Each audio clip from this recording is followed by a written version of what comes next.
Jour 4. Geste plein de grâce. Que devons-nous faire?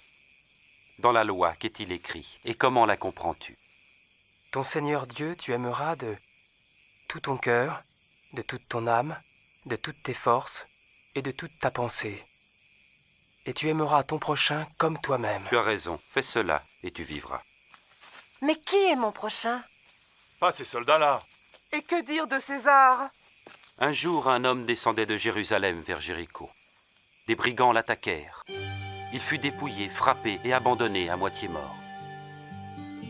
Il se trouva qu'un prêtre passait sur cette route. Il vit l'homme, il l'évita et passa de l'autre côté. De même, un serviteur du temple passa, vit l'homme, s'écarta et s'éloigna rapidement. Mais un étranger méprisé, un Samaritain, voyageait par là et trouva l'homme. Quand il le vit, il éprouva une grande pitié.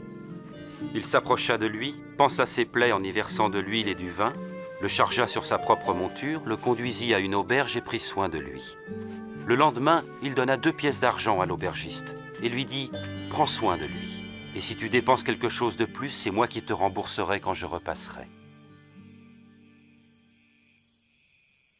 À ton avis, lequel des 3 passants s'est montré le prochain de l'homme attaqué par les brigands? Celui qui était bon.